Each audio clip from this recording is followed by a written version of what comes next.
Bien, en la columna lumbar nosotros ya hemos revisado gran parte de la información de columna lumbar, que en realidad una de las principales funciones que tiene es soportar el peso de nuestro cuerpo, ¿cierto? Es en este punto, en la columna lumbar, donde confluyen las fuerzas que vienen de la extremidad superior del tronco, ¿cierto? Y que tienen que ser distribuidas hacia la pelvis y la extremidad inferior, pero al mismo tiempo tenemos la fuerza de reacción del suelo, que viene desde el suelo a través de la extremidad inferior y confluye hasta la columna lumbar. Es el punto de unión.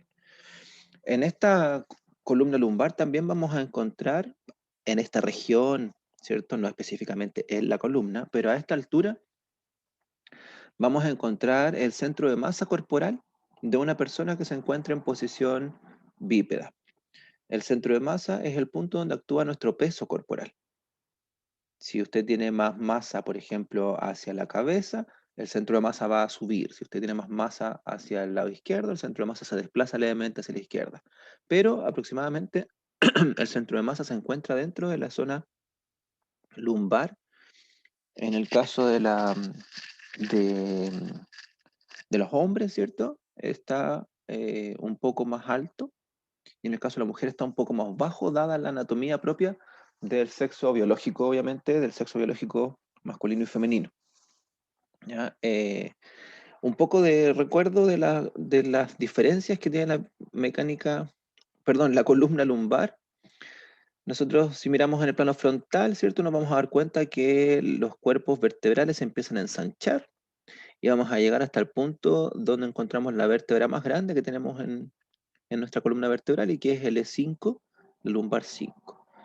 Normalmente tenemos 5 vértebras lumbares. Yo he tenido la oportunidad de ver a una persona que tenía una supernumeraria, una lumbar 6, y que es una vértebra de transición. Y es una condición que no es tan fuera de lo común. Yo pensé que era fuera de lo común, pero no es tan así, ¿cierto? Personas que poseen una vértebra supernumeraria. Le otorga mayor flexibilidad a la columna, pero también mayor movimiento significa mayor desgaste en una etapa en el ciclo vital un poco más avanzado. Cuando la miramos en el plano frontal posterior, nos vamos a dar cuenta, ¿cierto?, que aparte del tamaño de los cuerpos vertebrales, tenemos gran tamaño de las vértebras, de las apófisis vertebrales. Las apófisis transversas, la apófisis espinosa tienen gran tamaño y eso va en respuesta a la necesidad, ¿cierto?, de la inserción muscular y ligamentosa de esta zona para soportar la palanca que hemos descrito en todas las clases de columna vertebral, ¿cierto? Esta palanca donde se carga el peso en los espirales anteriores y la musculatura y los ligamentos tienen que contrarrestar este peso, ¿cierto? Y migrar la fuerza hacia el pilar posterior para compartir la carga compresiva que recibe la columna. Otro punto importante de esta zona lumbar es que en la unión con el sacro vamos a encontrar lo que se le llama promontorio, que es la unión L5-S1 de la lumbar 5 con la sacra 1. Y esta promontorio se caracteriza por ser el punto, como su nombre lo dice, más prominente de esta zona. Pero más que eso, la relevancia está en que las fuerzas que recibe la columna, aquí necesito que miren el mouse porque no tengo cómo dibujar. Estas diapositivas en, las tengo en PDF, ¿cierto? No pude encontrar mi PowerPoint, creo que ayer lo eliminé cuando la transformé, no sé, algo ocurrió, pero no lo logré encontrar. Quiero que me sigan aquí en el dibujo o sea, en el mouse, ¿cierto? La carga vertical que viene por la columna llega a un punto en que no tiene más zona de apoyo. Entonces se tiene que distribuir hacia el sacro y del sacro hacia los huesos ilíacos, pero parte de esa carga se disipa por el deslizamiento anterior que tiene la L5 sobre S1.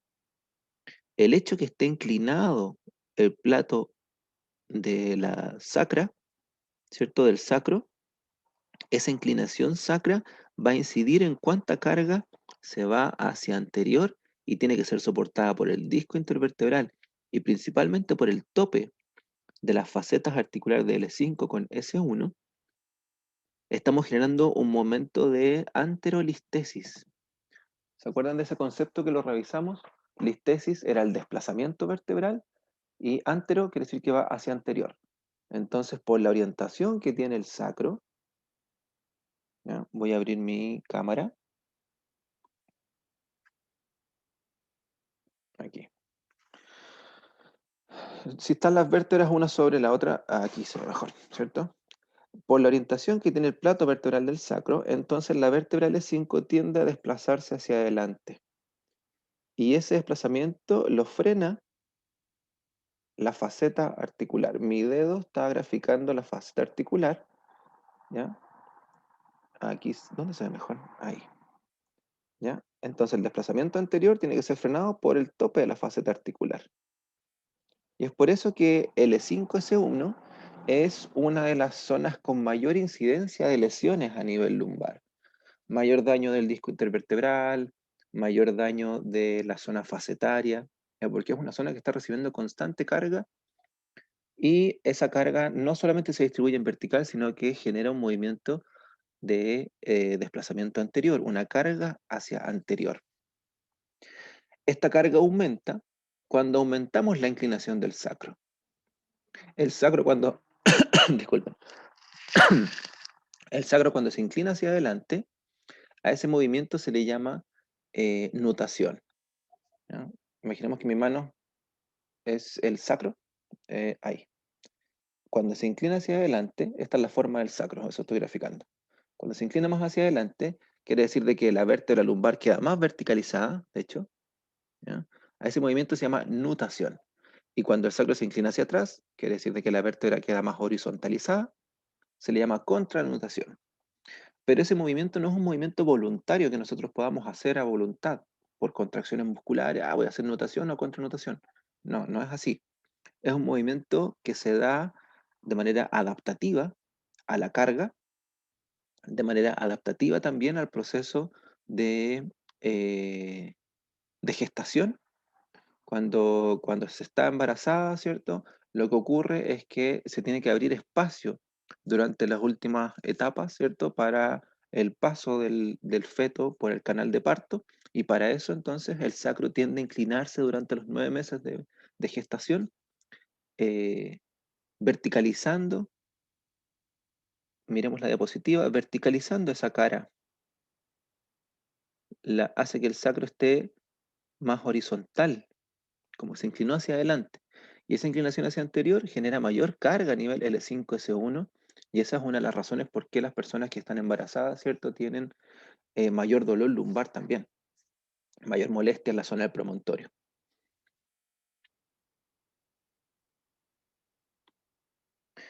Bien, ya hemos hablado, ¿cierto?, del tamaño, no lo voy a volver a repetir. El tamaño del espacio para el canal medular está, en comparación con cervical es menor, ¿cierto?, pero es mayor en comparación con dorsal, dado que tiene mayor número de zonas, o sea, perdón, de estructuras dentro de él. Y en este caso, las estructuras que están son la cauda-equina, que corresponde a todos los nervios raquídeos, ¿cierto?, que provienen de hasta L2, donde llega la médula, y de ahí en adelante eh, solamente siguen los nervios raquídeos. Se verticaliza, a ver, la nutación es el sacro que se inclina hacia adelante, y lo que hace es posicionar eh, el plato del sacro, ¿cierto? El plato del cuerpo del sacro más verticalizado. Por ende, se verticaliza L5. Se horizontaliza el sacro, pero inclina L5. Déjenme ver si rápidamente puedo. eh, Déjenme buscar. Diego, mientras tanto, te doy la palabra. Déjenme ver si tengo algún Profe, puntero acá. ¿se escucha? ¿Sí? Mi pregunta era sobre la anterolistesis. ¿Ya? Por ejemplo, cuando se producen fracturas de sacro o coxis debido a una caída, por ejemplo, eh, esta anterolistesis se podría ver más pronunciada hacia anterior, ¿o no? También De- podría afectar después, por ejemplo, cuando ya está más rehabilitado y ya está mejor la zona sacra. de todas formas podría incidir después en el soportar cargas, ¿o no? Ya, ahí hay varios conceptos mezclados. Primero, em, consideremos que una fractura de coxis, ¿ya? No debería incidir sobre el posicionamiento del sacro. El coxis el pequeño huesito, ¿cierto? En la zona final del sacro, y que se da por caídas verticales, por ejemplo, cuando uno se cae sentado o sobre algún volumen, típico de la fractura porque se cayó sobre una piedra o sobre la punta de algún mueble, algo así. ¿Ya? No debería afectar la posición del sacro. Puede que sí, pero no debería porque es más fácil que se mueva el coxis y que se fracture a que esto mueva el sacro, que es muy difícil de movilizar. Dado el tamaño que tiene la articulación sacroiliaca, eh, necesita un cambio estructural completo de la cintura pélvica. ¿Ya? Ahora, si se daña el sacro, claramente la transmisión de fuerza va a estar alterada, pero no necesariamente se va a traducir en una anterolistesis. La anterolistesis se da porque el plato del sacro, ¿ya? Como el sacro se inclina hacia adelante, entonces la vértebra tiende a resbalarse como hacia adelante. Eso es como la, la explicación más sencilla. Miren, si miramos aquí la diapositiva donde está en el plano sagital, la L5, imagínense que se resbala hacia abajo y hacia adelante. Si el sacro está más nutado, es decir, más horizontal el sacro, posicionaría su cara articular más vertical, entonces la vértebra tiende a ir más hacia adelante aún. Se frena gracias a el tope que tiene en su faceta. Yo creo que eso responde la pregunta de Carolina y también responde la pregunta que me estabas haciendo. Sí, profe, ¿Sí? gracias. ¿Alguien más estaba levantando la mano, creo? No alcancé a ver quién era.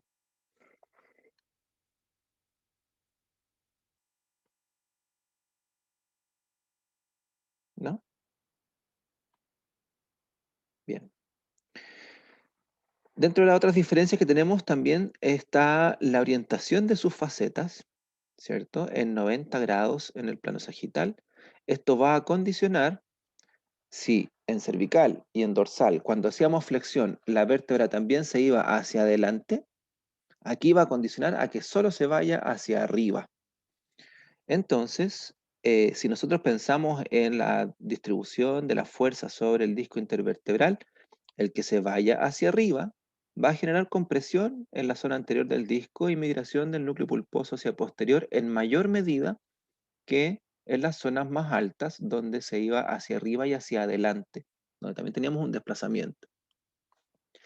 Esta verticalización evita, ¿cierto?, la anterolistesis, como lo acabamos de mencionar. Su posición lordótica bajo carga hace que las vértebras se empujen hacia adelante. Entonces la verticalización de las facetas genera un freno, genera un tope que evita la anterolistesis en esta columna lumbar de soporte de carga. Ya hemos visto este gráfico en todas partes, ¿cierto? Y lo que busca mencionar es que aquí en la porción lumbar nos vamos a dar cuenta que por la orientación de sus facetas, principalmente sagitalizadas en 90 grados, vamos a encontrar que el principal movimiento que realizan es la flexoextensión. Y esa flexoextensión considerando que es el ascenso y descenso de la faceta. El que en dorsal se hacía con una inclinación hacia adelante, ascendía y se iba hacia adelante, ahora es solamente vertical, solamente tenemos ascenso. Por ende, la vértebra tiene que generar un movimiento más de rotación en torno al disco intervertebral que de desplazamiento en torno al disco intervertebral. La orientación a 45 grados, dijimos que en la medida que aumentaba la orientación de las facetas en el plano transverso, iba a ir limitando el movimiento rotacional. Y eso lo podemos observar en este gráfico donde el movimiento rotacional es súper bajo. De hecho, el que más tiene es no más allá de 5 grados en total. O sea, 2 grados para cada lado, 2,5 grados para cada lado. Algo despreciable.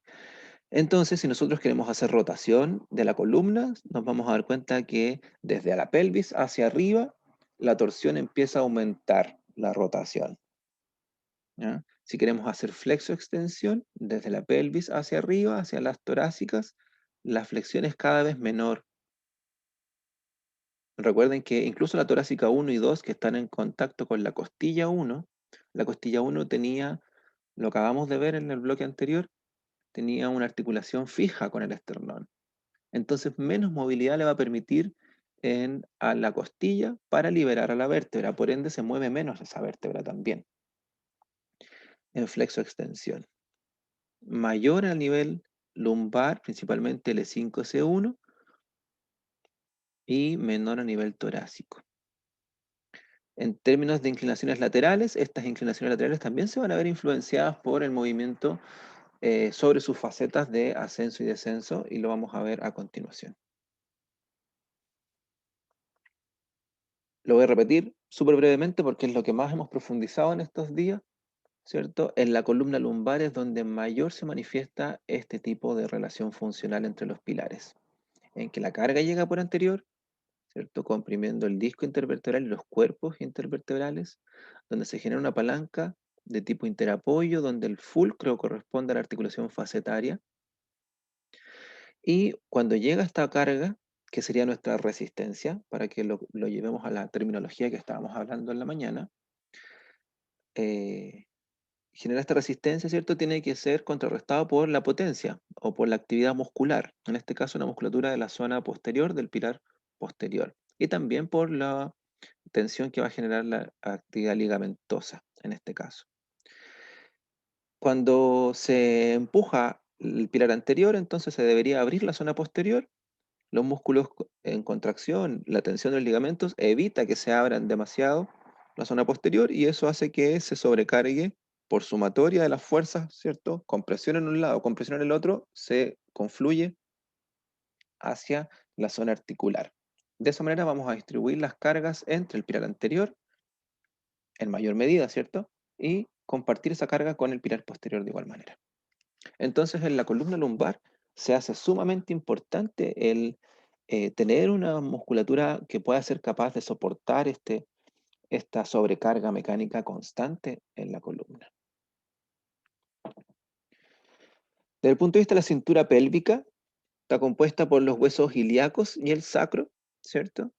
Y bueno, también está compuesto por los dos ilíacos más el sacro, por eso se habla de 3 piezas óseas.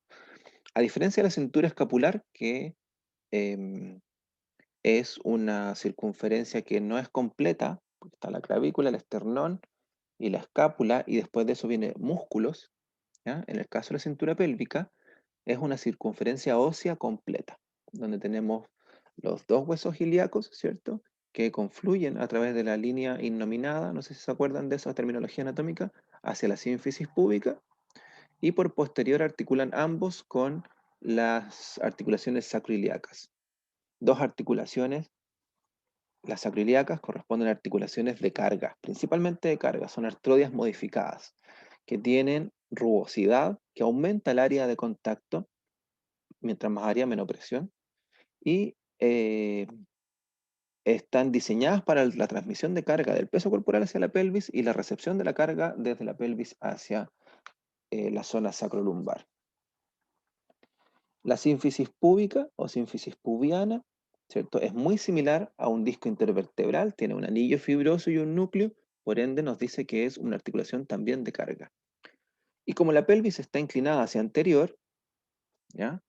Voy a hacer con mis manos simular la pelvis, el anillo de fuerza de la pelvis. Como la pelvis está inclinada hacia anterior, cada vez que yo cargo el peso corporal, los huesos ilíacos empujan hacia adelante y se absorbe en la sínfisis púbica, ¿cierto? La carga. Aparte de ser distribuida hacia el fémur, hacia abajo, también se distribuye hacia la sínfisis púbica.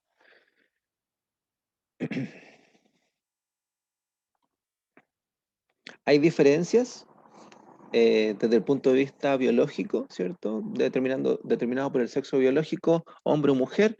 Nosotros vamos a encontrar diferencias en la forma de esta pelvis. En el caso de hombre, ¿cierto? Vamos a tener eh, una pelvis que es más alargada y angosta, ¿ya? lo que favorece, lo que les decía yo, el posicionamiento del centro de masa quizás un poco más alto, ¿ya? Pero lo importante de esta condición, ¿cierto? Es que el espacio, ¿cierto? Pélvico es mucho menor en comparación con la pelvis, ¿cierto?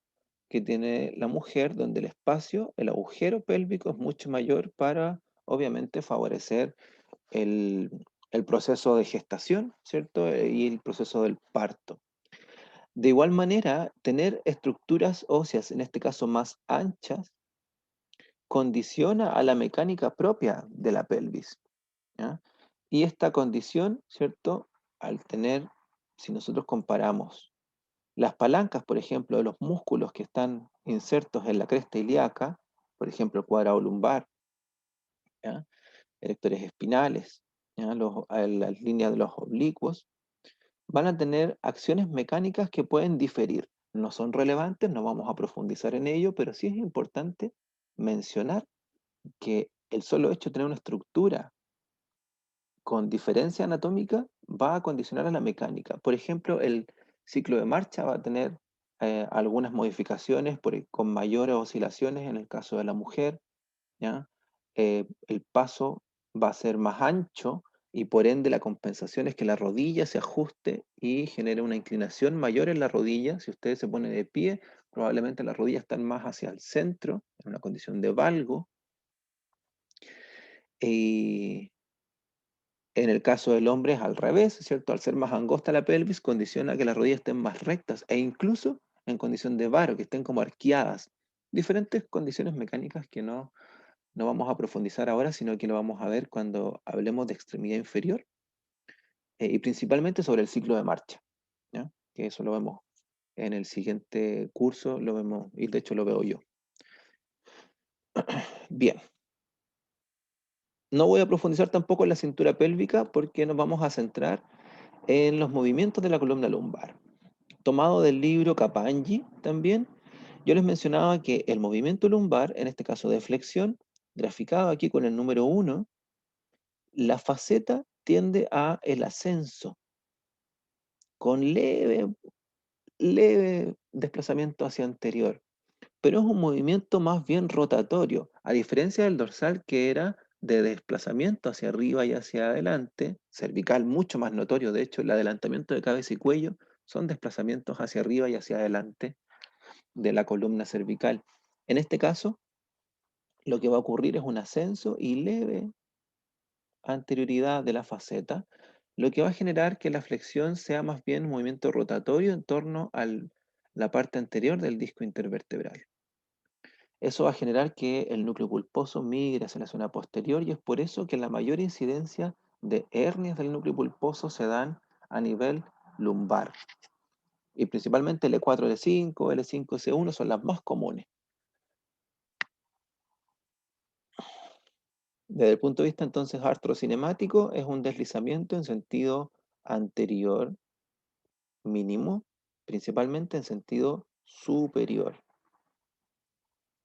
Deslizamiento superior. Al contrario de la extensión, que en este caso el principal problema de la extensión es que como la columna ya está en condición de lordosis, se supone entonces que estamos en una, comillas, extensión inicial. Cualquier movimiento de extensión en la columna lumbar, al tiro lo explico, Carolina, déjame terminar con esta parte de la extensión. Cualquier movimiento de extensión en la columna lumbar, ¿cierto? Lo que va a hacer es comprimir la zona facetaria, que ya está en disposición de mayor compresión por la lordosis y por la carga que recibe la columna, ¿ya? Podríamos encontrar también tope óseo de las apófisis espinosas de las lumbares, tensión en la zona anterior del disco intervertebral y migración del núcleo pulposo hacia anterior. El deslizamiento en este caso de la faceta es en sentido inferior. Carolina, es más riesgo de núcleo pulposo en la zona lumbar porque quiero que aquí en el video lo voy a explicar. Imaginemos que este es el plato vertebral de una vértebra y este es el plato de otro. Entre medio de mis manos estaría el núcleo, el disco intervertebral. Cuando yo hago a nivel cervical, por ejemplo la flexión, el movimiento es en sentido deslizante hacia arriba y hacia adelante. En cambio, en lumbar es solamente hacia arriba, entonces genera un movimiento rotacional en torno a la parte anterior de la vértebra. Eso abre el espacio posterior y presiona, perdón, abre el espacio posterior y presiona el espacio anterior. Entonces empuja el disco intervertebral hacia la zona posterior, en mayor medida que si yo hago un desplazamiento completo. Si yo hago eso, la presión es más bien similar por anterior y posterior. Pero si yo hago esto, hay mucha presión anterior y empujo el disco hacia la zona posterior. Por eso es más probable una lesión del núcleo pulposo en la zona lumbar. ¿Se entendió?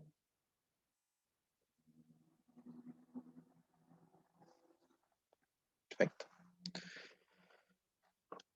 Bien.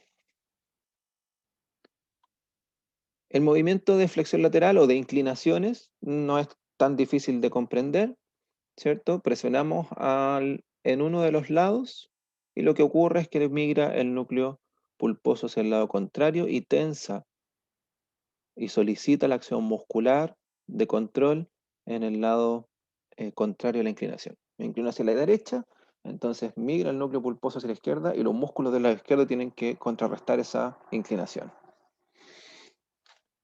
De hecho, la inclinación se da con contracción excéntrica de los músculos del lado contrario. Porque mi cuerpo cae por gravedad, entonces estos músculos tienen que controlar la inclinación para que yo no, para que la inclinación no sea, eh, no sea de riesgo, ¿cierto? Para la estructura.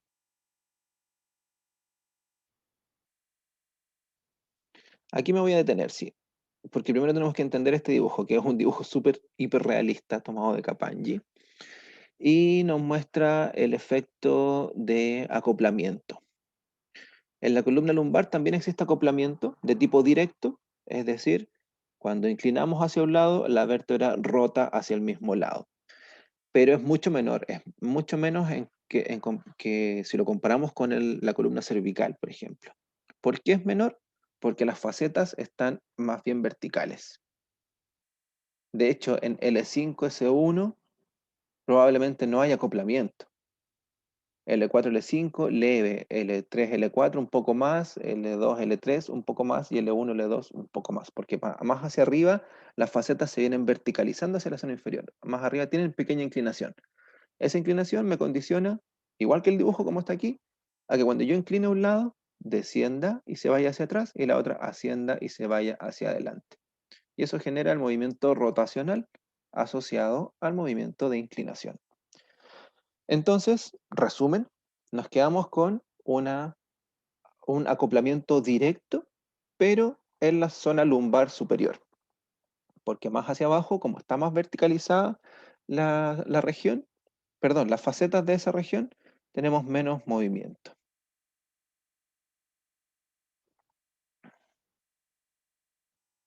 Menos movimiento de rotación, a eso me refiero.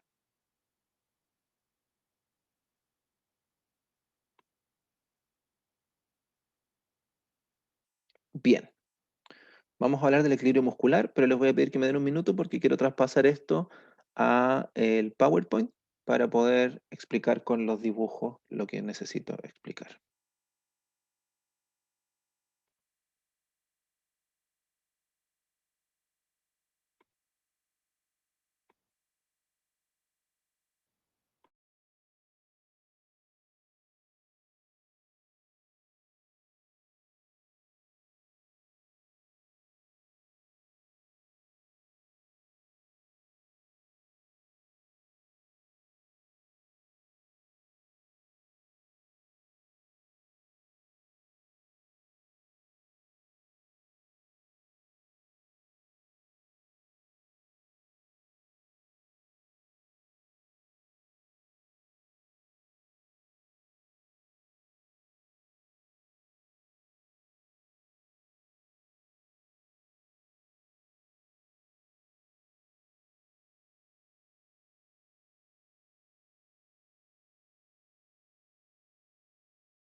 Bien, ¿se ve la imagen?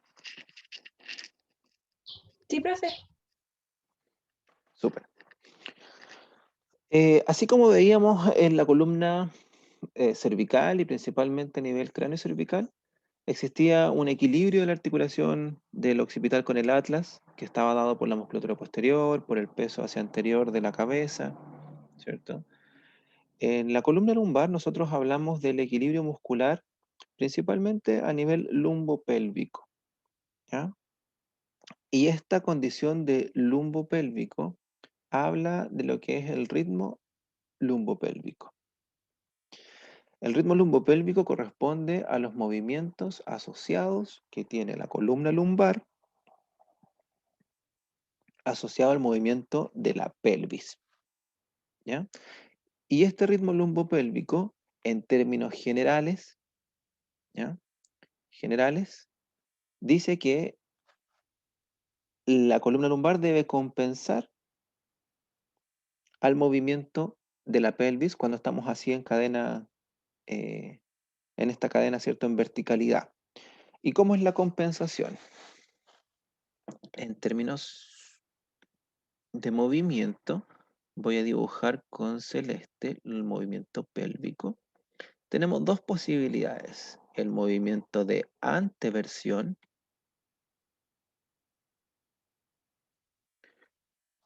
¿cierto? Y el movimiento de retroversión, que lo voy a dibujar con rojo.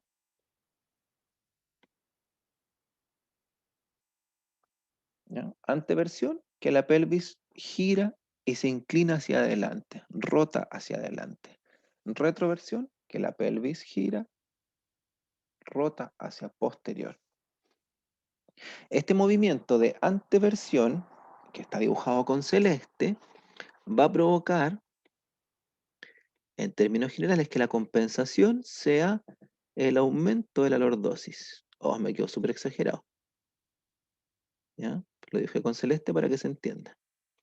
El aumento de la lordosis. Y la retroversión va a generar el aplanamiento de la lordosis. ¿Ya? En otras palabras, la anteversión es como sacar la cola hacia atrás.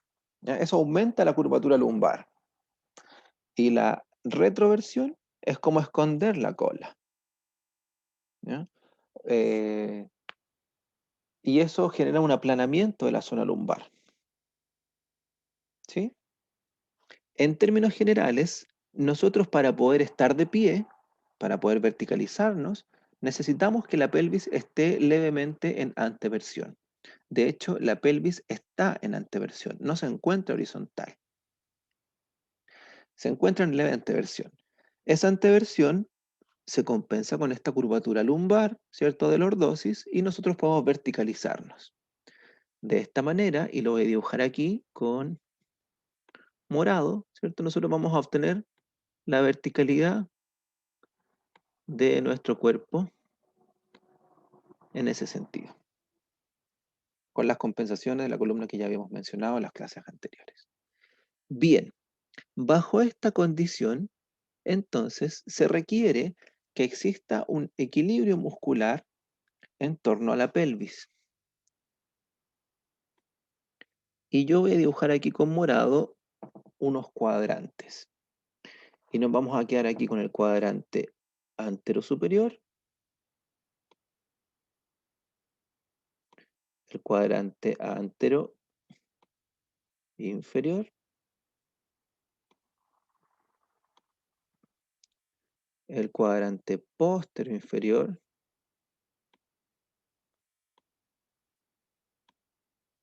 y el cuadrante posterior superior. Esto se llama equilibrio lumbopélvico en el plano sagital. ¿Ya? Equilibrio muscular de la pelvis en el plano sagital. Bien, entonces, lo que nosotros tenemos que ver es que existe un equilibrio, al igual que los cuadrantes cruzados que acabamos de revisar hoy día en la mañana en el síndrome cruzado superior. ¿Ya?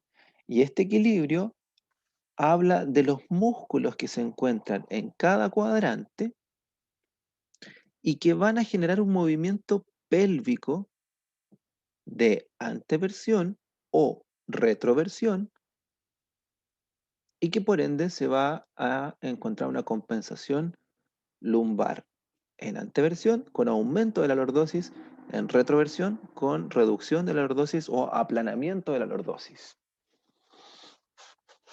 ¿Cuáles son esos músculos?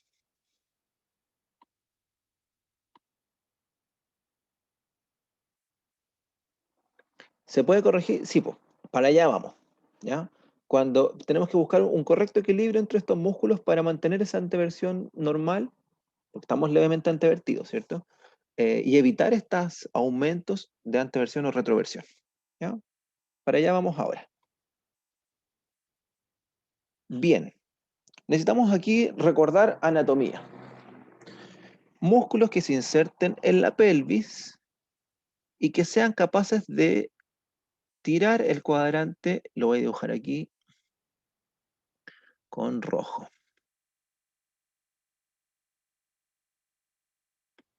No, antes de eso, antes de dibujar. Aquí abro el micrófono o en el chat, ¿cierto? Músculos que se encuentren en el cuadrante anterosuperior.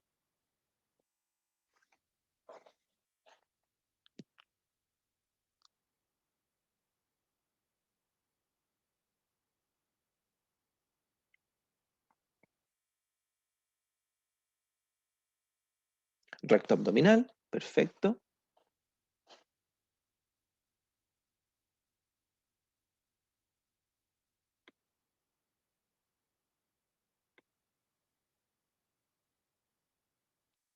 ¿Qué más? Oblicuos, ¿ya? Quedémonos con esos dos. Recto abdominal y el oblicuo. Pregunta, si el recto abdominal que se inserta aquí en la línea del pubis, ¿cierto? Los oblicuos que se insertan en la cresta ilíaca y aquí en la línea, ¿cómo se llama? En esa aponeurosis que va de la espina ilíaca anterosuperior. Bueno, en la parte anterior de la pelvis, no recuerdo muy bien el nombre. Si se insertan en esta parte, al hacer su contracción, ¿cómo se movería la pelvis?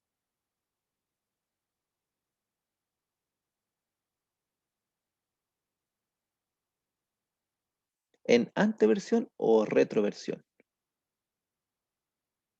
En retroversión, ¿cierto?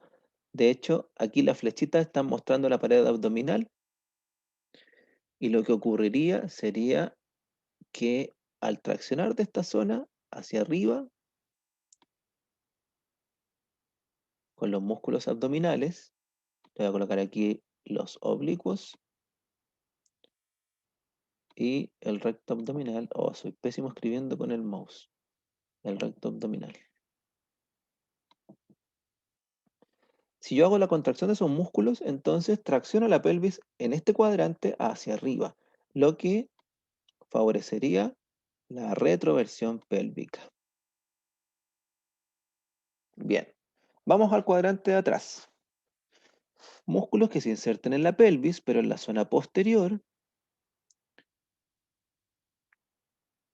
¿Cuáles podríamos encontrar?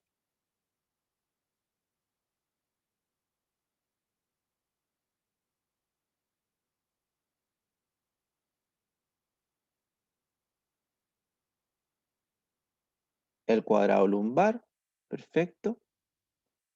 ¿Cuál más? Dorsal ancho, muy bien. ¿Cuál más podría ser? Y que traccione la pelvis hacia arriba. Erector espinal, ¿ya? Los multífidos que están en cada vértebra podría ser, pero están en las vértebras, no en la pelvis como tal. Ya, nos vamos a quedar con el cuadrado lumbar. Oh, eso es una L. Y los erectores espinales. Erectores espinales. Dorsal ancho igual, lo vamos a dejar aquí, pero más pequeñito, porque no participa tanto de este equilibrio. Dado que es un músculo que tiene cadena abierta en el brazo, entonces es más fácil que movilice el brazo a que movilice la pelvis. Bien, entonces estos músculos que están acá, que vamos a hacer algo para que visualmente nos quede, podamos ver mejor. Lo voy a dibujar con celeste. ¿Por qué? Oh, aquí hice. Aquí sí. Lo voy a dibujar con celeste.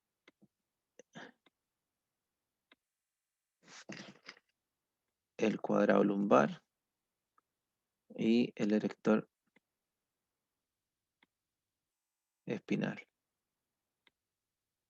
¿Por qué? Porque al estar aquí en la pelvis y traccionar hacia arriba, ¿hacia dónde moverían la pelvis? En sentido de anteversión. Entonces estos tiran hacia allá.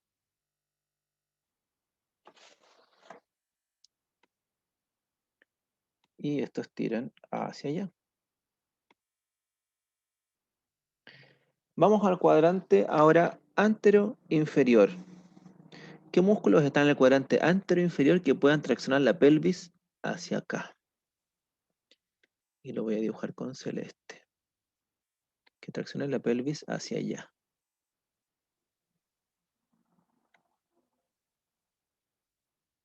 El psoas ilíaco, o iliosoas, como lo conozcan. ¿Cuál más? Cuádriceps. ¿Qué porción del cuádriceps? El recto anterior del cuádriceps. O recto femoral también se llama, recto anterior del cuádriceps. No todo el cuádriceps, porque los otros están en el fémur y van hacia la rodilla, hacia la tibia. ¿Cuál más podría ser? Sartorio también podría ser, ¿cierto? Sartorio, en menor medida. Bien, estos músculos entonces cuando traccionan van a mover la pelvis en ese sentido, o sea que van a favorecer la anteversión. ¿Sí? Y nos faltan los músculos del cuadrante posterior inferior, que deberíamos dibujarlos con rojo. Músculos que están en la pelvis y que traccionen en ese sentido.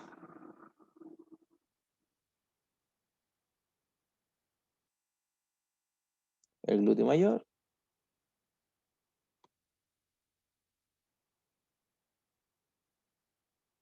¿Y qué más?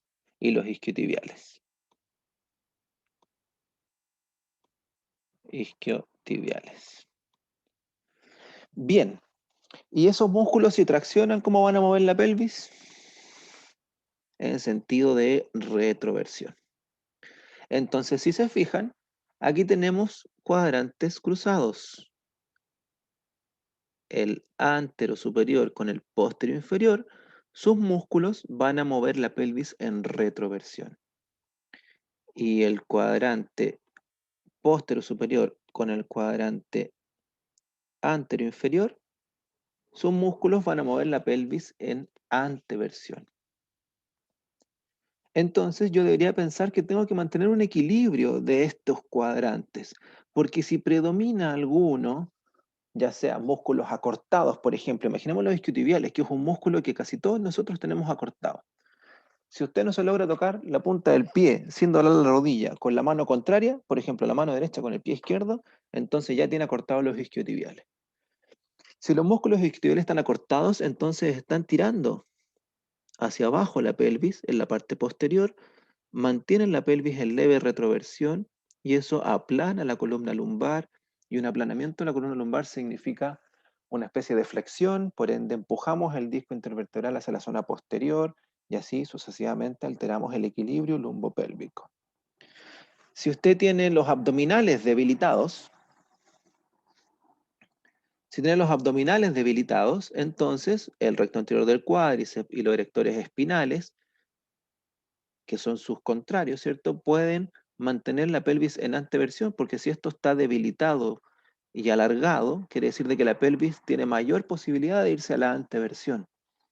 Entonces la columna aumenta su lordosis lumbar y probablemente usted tiene mayor compresión facetaria, ¿cierto? Y altera, al fin y al cabo, el equilibrio lumbopélvico. Si tiene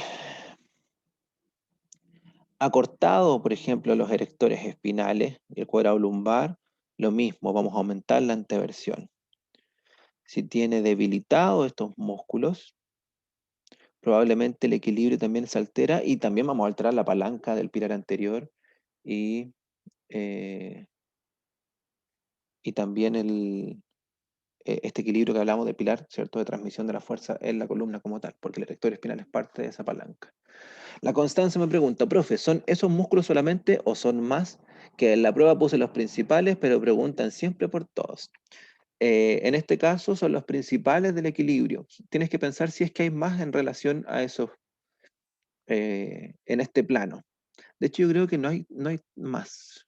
Faltaría oblicuo menor, faltaría glúteo medio no, porque está en otro plano. Podrían ser los aductores si es que está la pelvis en flexión y extensión con la cadera, pero no. No, yo creo que estos son todos los que participan los principales y todos los que participan de este equilibrio, ¿ya? De todas maneras, tienes que pensar, lo que hicimos recién fue un razonamiento anatómico funcional nomás, pues saber dónde está, perfecto, puede traccionar en esta dirección o no. Eso es como lo que la observación que tenemos que hacer. Bien, entonces, ¿qué ocurre? En el anterior inferior, la S al sartorio, que se inserta en la espina ilíaca anterosuperior. Y el recto anterior del cuádriceps en la espina ilíaca anteroinferior. Bien, entonces este análisis, ¿cierto? Es el necesario que nosotros consideremos para el equilibrio lumbopélvico, ¿cierto? Modificando la posición de la pelvis, yo modifico la posición de la columna lumbar. Y esta modificación, entonces, va a generar compensación, ¿cierto? Y alteraciones de las cargas, al fin y al cabo, en la columna lumbar. Por otra parte, puedo borrar, ¿cierto? Puedo borrar.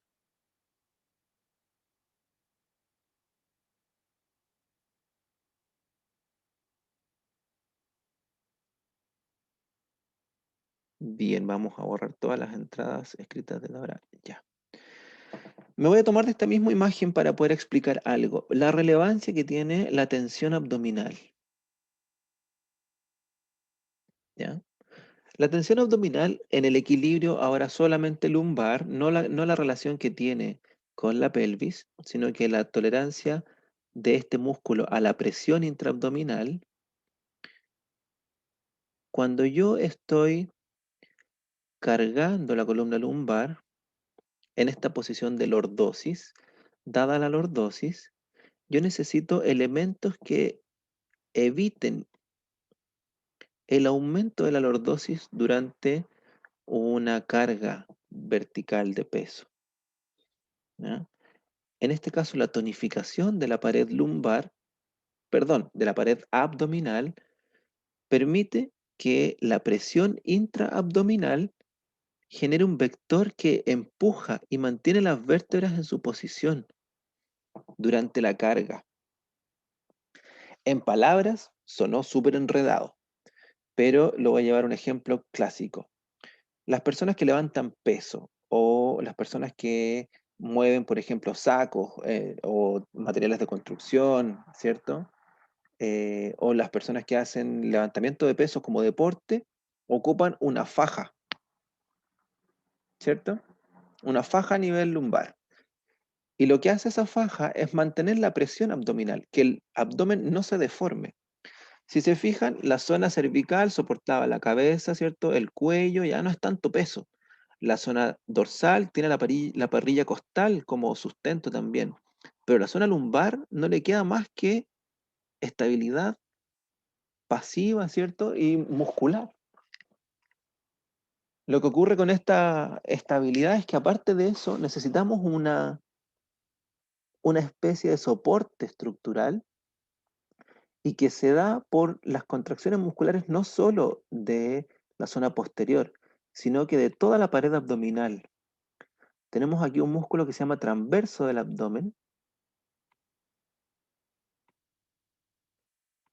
y que se inserta en la línea alba, ¿cierto? Por anterior, y se inserta en una fascia que se llama fascia toracolumbar que llega hasta las vértebras lumbares. Y lo que forma es un cinturón. Un cinturón que cuando usted hace fuerza, por ejemplo, levanta un peso, levanta una mochila, levanta un saco, una caja, lo que sea, ¿cierto? Ese músculo lo que va a hacer es que se va a contraer y va a rigidizar el abdomen. Aumenta la presión intraabdominal. Y de hecho, si usted hace más fuerza, lo que va a hacer es contener la respiración y presionar con la musculatura abdominal, que son los músculos que favorecen la expiración, ¿cierto? Va a ser una especie de expiración forzada, pero sin botar el aire. Eso lo que hace es aumentar la presión intraabdominal y generar estabilidad, un vector que estabiliza la fascia toracolumbar, estabiliza en el plano frontal el movimiento lateral de la vértebra, de las vértebras, y la presión intraabdominal, la voy a dibujar aquí con rojo.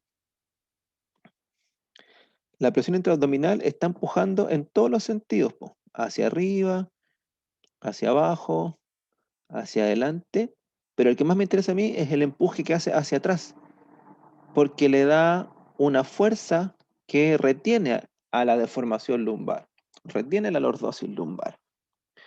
En cambio, si esto está débil, la presión abdominal, aunque se vaya para atrás, no va a hacer fuerza, sino que va a abultar solamente el abdomen y no empuja mecánicamente a la columna lumbar. Entonces, la pregunta de prueba siempre dice que usted haga referencia a la relevancia que tiene la presión intraabdominal para la estabilidad de la columna lumbar. ¿Se entiende? Por eso es que cuando trabajamos columna lumbar, siempre le pedimos a los usuarios que hagan trabajo del core, ¿cierto? Del abdomen, del centro del cuerpo. Es súper importante esta relación. Diego, Profe, ¿se escucha? ¿sí?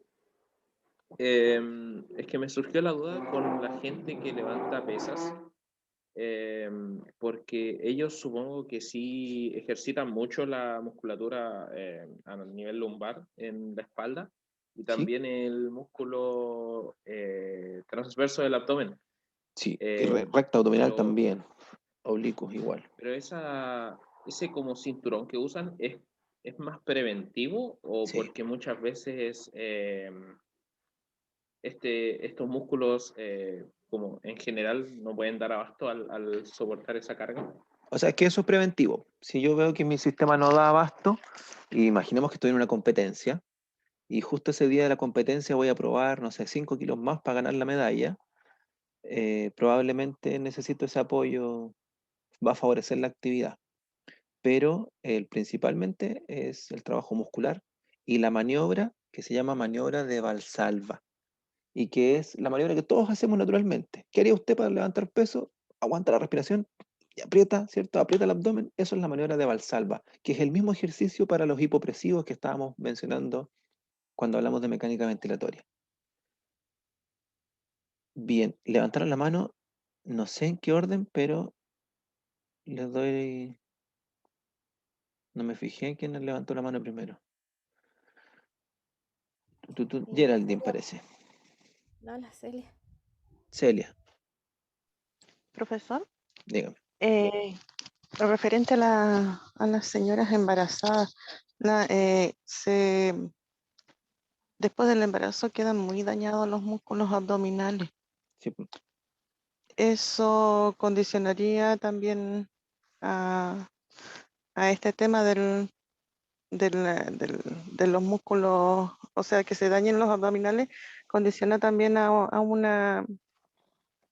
lo que estaba hablando usted recién de que Dígalo, se dígalo. dañe el músculo. Dígalo, busque las palabras. Sí, Celia, Ay, se altera la se me estabilidad olvidaba. lumbar. Eso, la estabilidad. Se Ujú. altera la estabilidad lumbar. Claro, pensemos lo siguiente, en el proceso de embarazo. Ya mencionamos, ¿cierto?, que aumentaba la lordosis, que aumenta la inclinación pélvica, la nutación, ¿cierto? Esto ya es una condición mecánica que altera la posición de la columna lumbar.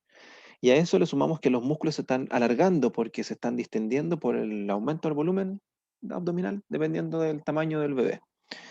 Obviamente, después del parto, estos músculos quedan dañados, sobre todo si es cesárea, por ejemplo, eh, y no pueden generar este efecto de presión intraabdominal Y es por eso que en los primeros meses postparto, ¿cierto? Existe tanto dolor lumbar, porque hay un cambio mecánico súper radical en poco tiempo.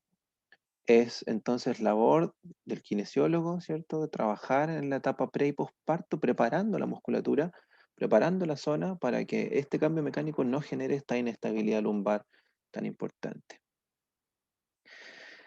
¿Se entiende?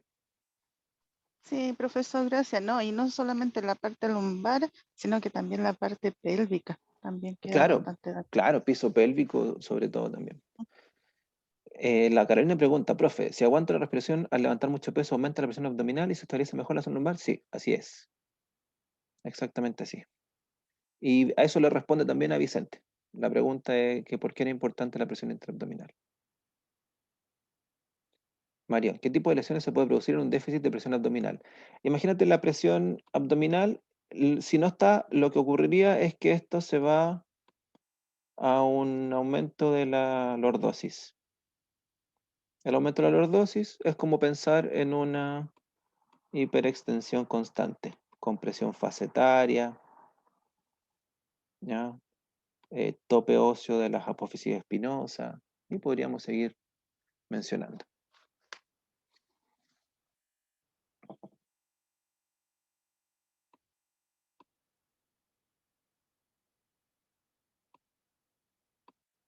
Bien, Profe, dígame. por ejemplo, yo he visto referente a lo del cinturón lumbar, que las personas que levantan peso se aprietan demasiado ese cinturón, como que casi quedan sin aire, así como Sí, po, tipo asfixiándose. sí, ¿Eso está correcto? es correcto, porque lo que buscan es aumentar al máximo la presión intraabdominal. Si yo, imagínate que voy a tomar aire, cuando tomo aire, lo que hago es abultar el abdomen, porque el diafragma baja, empuja las vísceras y el abdomen se abulta. Pero si yo tengo una faja, una vez que tomo aire y presiono con fuerza los abdominales, y más encima tengo una faja que me restringe la apertura abdominal, entonces aumento la presión en mayor medida. Obviamente lo ocupan durante el gesto específico, ¿cierto? Y después lo liberan. Es para el momento en particular de generación de fuerza. Lo normal es que nosotros hagamos fuerzas moderadas, ¿cierto? Estas fuerzas exageradas requieren de mayor eh, ayuda externa, digámoslo así. Pero con un músculo bien tonificado, con una pared abdominal correcta, ¿cierto? Y con el ejercicio equilibrado lumbopélvico, porque no solamente tengo que trabajar el abdomen, también tengo que trabajar la capacidad que tienen los músculos posteriores de estabilizar el pilar anterior y pilar posterior que hemos hablado anteriormente. Hay que hacer un trabajo al final en conjunto, pero manteniendo todas estas variables mecánicas en consideración.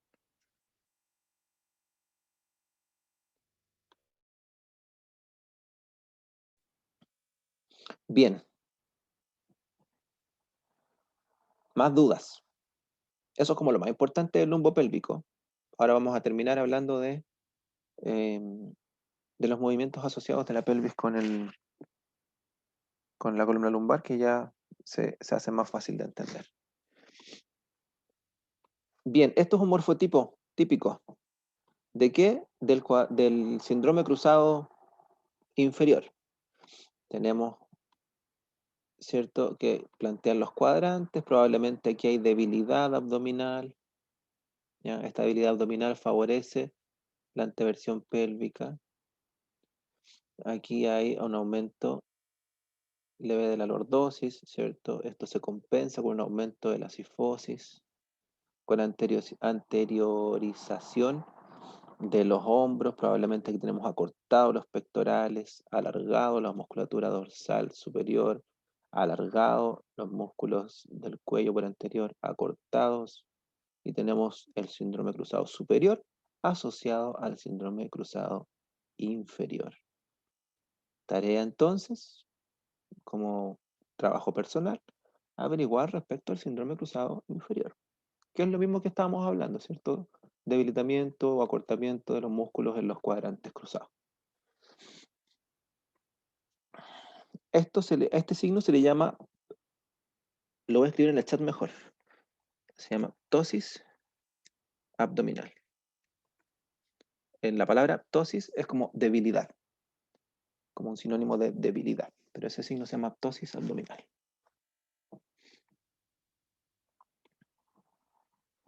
Bien. Cuando nosotros movemos, estos están tomados todos de Kaplan-Meier, por si acaso, es para mostrar un poco las compensaciones que existen de la columna lumbar con el fin de mantener siempre la verticalidad de nuestro cuerpo. Por ejemplo, una inclinación pélvica se compensa con inclinación lumbar. En la posición bípeda equilibrada, la columna se encuentra en el plano frontal sin desviación. En la posición bípeda equilibrada, la columna se encuentra con una lordosis normal. Cuando alteramos estas posiciones, vamos a encontrar entonces diferentes movimientos lumbopélvicos. A esto le llamamos ritmo lumbopélvico. Y nosotros tenemos que conocer esos ritmos lumbopélvicos, que es el movimiento asociado de la columna lumbar en torno a la pelvis. Por ejemplo, aquí tenemos el gesto de inclinación hacia anterior y de enderezamiento, donde tenemos la participación de toda la cadena posterior. ¿Ah? En términos generales, ¿cierto? En una inclinación máxima vamos a elongar la musculatura de toda la cadena posterior erectora espinal, incluidos los isquiotibiales. ¿Para qué? Para que cuando la musculatura traccione la pelvis, los isquiotibiales mantengan punto fijo y contrarresten este cuadrante. Aquí si yo hago la división en cuadrante, cuando el erector espinal necesita hacer su contracción, entonces los isquiotibiales también se contraen para contrarrestar ese movimiento y favorecer que el músculo ahora actúe en su cadena abierta hacia la cabeza. Entonces nuestra cadena extensora que nos permite estar de pie corresponde a toda la cadena muscular posterior. ¿No? Si bien el cuádriceps es el extensor de la rodilla, es el isquiotibial el que se encarga de mantener la posición bípeda para poder estabilizar la pelvis, ¿cierto? Y favorecer la musculatura del cuadrante póstero superior. Ahí. Si el isquiotibial está aquí en contracción, no contracción, sino que en tensión para la posición bípeda, entonces el otro músculo también puede estar aquí. Si fuera el cuádriceps, llevaríamos esto a una anteversión y la persona se iría hacia adelante. Ese es el proceso de inclinación y enderezamiento.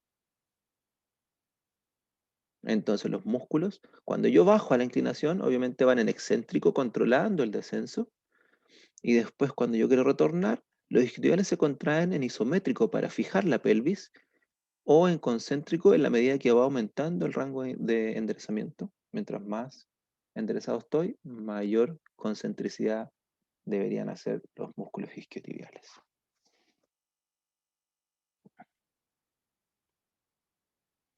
Hay diferentes posiciones de la pelvis, por ejemplo aquí en la posición sedente, lo que nosotros deberíamos buscar es un apoyo isquiático. Nuestros isquion son los que están acostumbrados, ¿cierto?, a la recepción de la carga. Eso va a posicionar la pelvis de manera equilibrada para que la columna mantenga sus curvaturas y pueda soportar el peso de esta posición sedente. ¿Qué ocurre? Y de hecho, si me miran, ni siquiera me voy a cambiar de posición. En estos momentos yo estoy inclinado hacia adelante, estoy igual que en la posición de apoyo isquiofemoral, que es la que está aquí abajo. En esta posición isquiofemoral, de apoyo isquiofemoral, entonces nos dice que estamos apoyando el isquion, sí, está bien, pero el inclinar el cuerpo hacia adelante también genera compresión, y quiero que se fijen aquí en el cambio de compresión en la zona posterior del fémur, ¿ya? Esto trae como consecuencia, obviamente, la falta de irrigación hacia las piernas, ¿cierto? Hacia la zona distal del fémur, a la pierna aquí. Altera la irrigación y la conducción nerviosa, y de hecho se siente hormigueo, ¿cierto? Es común, después de adoptar esta posición por mucho tiempo, que las piernas entre comillas, se adormezcan, ¿cierto? Esa sensación de parestesia, de hormigueo. Desde el punto de vista de la columna, lo que ocurre con esta posición es que la columna aplana su lordosis y la pelvis está en retroversión. Entonces aquí vemos que una retroversión se acompaña de un aplanamiento lordótico lumbar.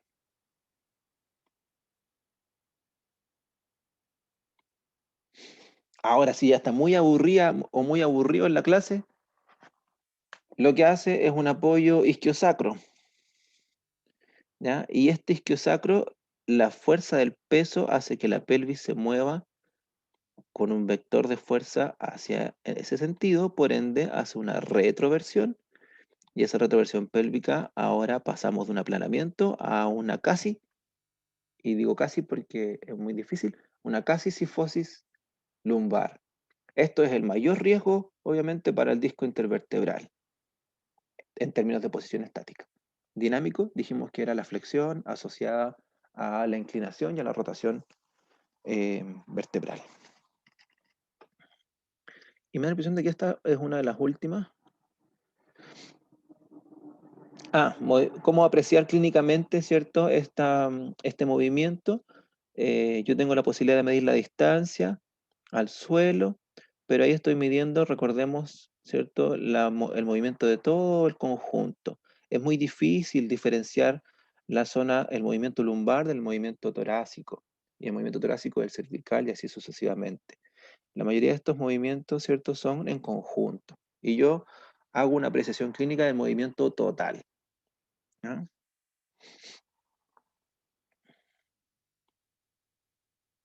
Otras compensaciones que tiene nuestra columna cuando estamos en diferentes decúbitos, en decúbito dorsal, ¿cierto? El hecho de que las piernas estén hacia adelante, perdón, estiradas, ¿cierto? Hace que el cuádriceps traccione la pelvis en sentido de anteversión y se aumente la lordosis. Para ello, entonces, yo lo que hago es flectar las rodillas, eso neutraliza la pelvis y obtenemos una posición de columna lumbar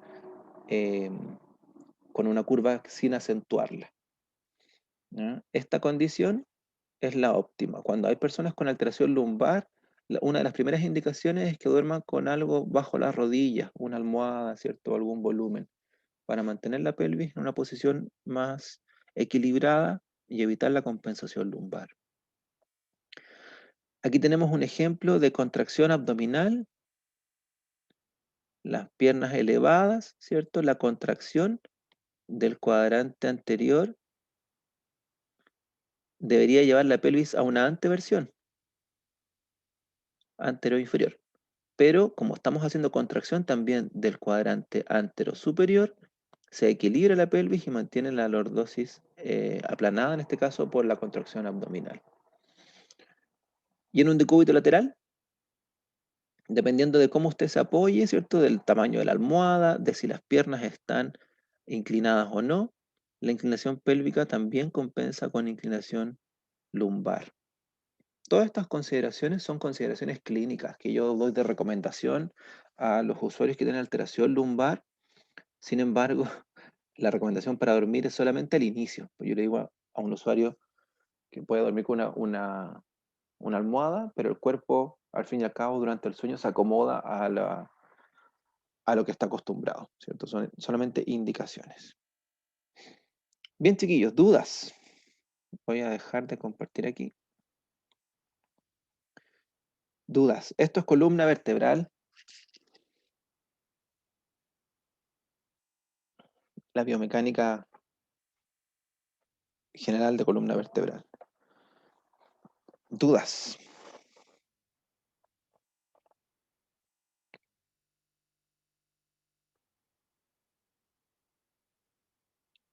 Profesor, Celia. en la primera posición, o sea, la primera posición que no se debe de estar en esa posición que está contraindicado, aparte de, bueno, de que se duermen las piernas, empieza el hormigueo y todo eso, también habría riesgo de, al pasar una hora, por ejemplo, en esa posición o más, también habría riesgo de alguna hernia o algo por el estilo en la zona Claro, lumbar. claro. Como está aplanada la lordosis, quiere decir de que está en posición de flexión la columna lumbar, estamos constantemente empujando el disco hacia posterior. Y como decía el compañero en el análisis que hicimos en la hora anterior, cuando sobrecargamos un tejido, se empiezan a ceder desde el punto de vista de su deformación elástica. Entonces, si yo estoy en esa constante posición, la parte posterior del pilar, por ejemplo, los ligamentos, el interespinoso, el supraespinoso, empiezan a deformarse. Entonces, lo que estoy haciendo es aumentar el riesgo del daño al disco intervertebral si no tengo elementos que en el pilar posterior puedan estabilizarlo. O sea, la recomendación sería no dormir en esa posición. No dormir en posiciones que generen Ya. ese tipo de posiciones, o no adoptar esas posiciones, por ejemplo, durante el día, estar sentado de alguna manera errónea, tanto tiempo. Chiquillos, estas son solamente, insisto, recomendaciones, pero nuestro cuerpo se acomoda. Probablemente en esta hora de clases que tuvimos, su cuerpo adoptó más de 3 o 5 posiciones diferentes. Porque el cuerpo igual es un poco sabio. Lo importante es que nosotros entreguemos la información específica a nuestro sistema musculoesquelético para que la postura general, en términos generales, ¿cierto?, sea la adecuada. Y cuando tenemos sobrecarga de un elemento, nuestro cuerpo sea capaz de identificarlo, ¿cierto?, y generar la compensación contraria. Algunos se habrán inclinado hacia adelante, otros se habrán inclinado hacia atrás, después cruzaron las piernas, después no, después se pusieron de pie. Al fin y al cabo, nuestro cuerpo se mueve. Y se mueve en la necesidad de evitar la mantención de una postura por largo tiempo. Porque la mantención de una postura a largo tiempo va a generar ese tipo de alteraciones. La Karen dice que le duele la zona lumbar y cervical, profe. Hay que hacer un análisis completo ahí, Karen. Pero si es producto de la clase, le digo de inmediato que ya estamos terminando, así que se le va a pasar.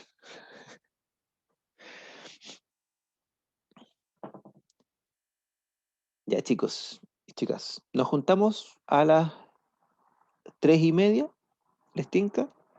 De 3:30 a 4, para que hablemos del trabajo. Ese va a ser el taller de hoy día.